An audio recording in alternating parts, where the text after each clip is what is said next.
السلام عليكم ومرحبا بكم في قناة صلاح. اليوم ان شاء الله غادي نحضر معكم كورني بخبز ديال تورتيلا بحشوه كتجي لذيذه. نخليكم مع المقادير والطريقه وفرجه ممتعه. واللي كيشوف القناه ديالي لاول مره ما تنساوش تشاركوا في القناه وتفعلوا الجرس باش يوصلكم كل ما هو جديد.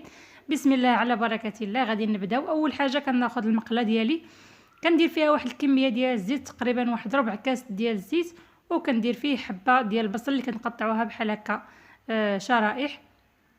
كنضيف ليهم شويه ديال الملحه وكنخليهم كيتشحروا حتى هاد البصيله هادي كتشحر واحد شويه في الزيت. وعاد غادي نزيد عليها صدر الدجاج اللي حتى هو كنقطعو شرائح طوال. بعد ما كتشحر ليا هاد البصله ضروري تضيفوا شويه الملحه باش هكا تساعد البصله انها تدبل على هاد الشكل هذا كيف ما شفتوا. غادي نزيد عليها صدر ديال الدجاج. بالنسبه للكميه ديال الصدر على حسب هاد الساندويشات اللي نتوما غاديين تحضروا. بالنسبه لهاد الكميه عطيتكم انا درت ليا 6 ديال الوحدات. نتوما تقدروا تزيدوا ولا تنقصوا على حسب الكميه اللي بغيتو تحضروا.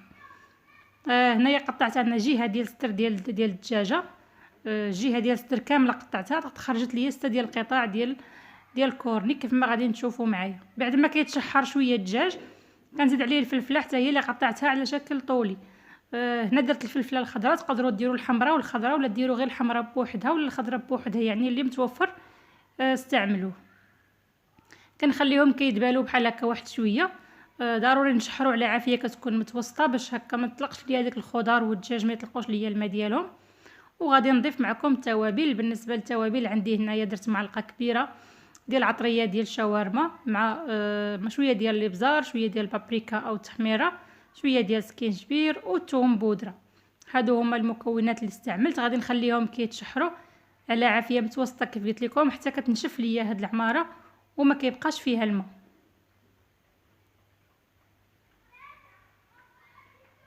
صافي هنا كما كتشوفوا راهي بدات كتنشف مزيان. غادي نخليها مازال تزيد تنشف حتى كتنشف وفي نفس الوقت كيتحمروا هذوك الطريفات ديال اللحم وكيتشحروا مزيان على هذا الشكل هذا. صافي دابا ها هي نشفات. غادي نحيدها من فوق البوطه.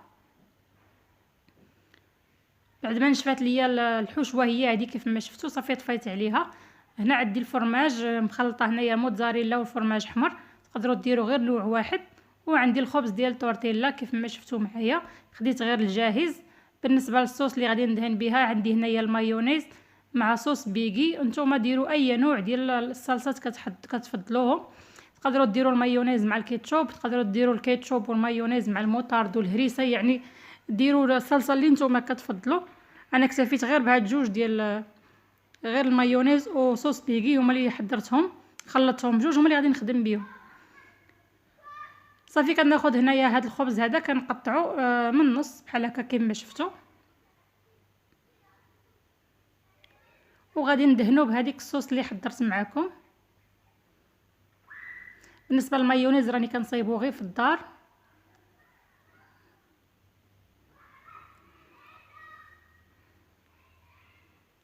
كندهنهم مزيان وكنكثر فيهم شويه هاد الصلصه هذه باش كيجيونا من الداخل معلكين وكيجيو لذاذ صراحه. هاد الكورني هادو جاو غزالين والمذاق ديالهم جا رائع. مع فيهم الكميه كثيره ديال الصلصه وكميه كبيره ديال الفرماج، جاو زوينين. صافي بعد ما كندهنهم كنطويهم على هاد الشكل هذا كما كتشوفوا، كنعطيهم شكل ديال كورني. ومن بعد كنلصقهم غير بهذيك الصلصه ديال اللي دهنت بها في الوسط، هي اللي كنلصق بها بحال هكا في الجناب، وكنحطهم على هذا الشكل. كنشكل الكميه اللي غادي نعمرها كامله. الطريقه راه هي ساهله.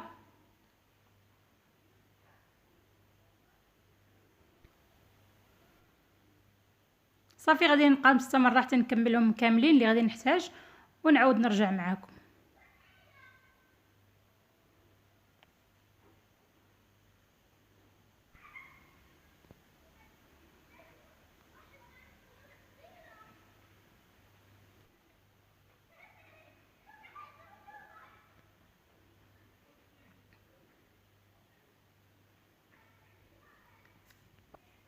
صافي هنا كما شفتوا بعد ما شكلتهم غادي نبدا كنعمر فيهم.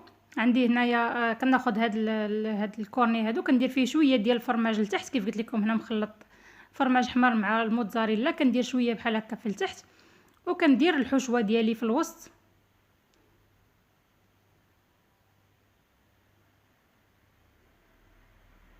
بحال ما كناخذ شويه من كل حاجه، من البصله ومن الفلفله ومن الصدر ديال الدجاج، كنعمر بحال هكا في الوسط، وكنعاود نسد بشويه ديال الفرماج من الفوق.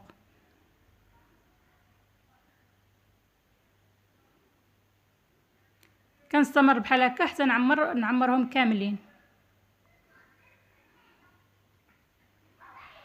ما تكثروش العماره حتى تخرج من الفم، لان غادي نبغيو نبريسيهم باش ما تخرجش لينا ملي نكونوا كنبريسيوهم.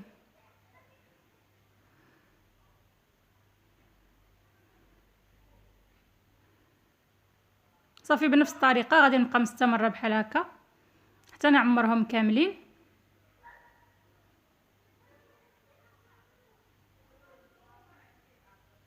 هنا كما شفتوا بعد ما عمرتهم كيجيو على هذا الشكل هذا. غادي نخليهم حتى كيقرب الوقت ديال الفطور، عاد كندخلهم كنديرهم في البريصه، كنخليهم حتى يتبريصاو مزيان ونتلاقاو في الشكل النهائي.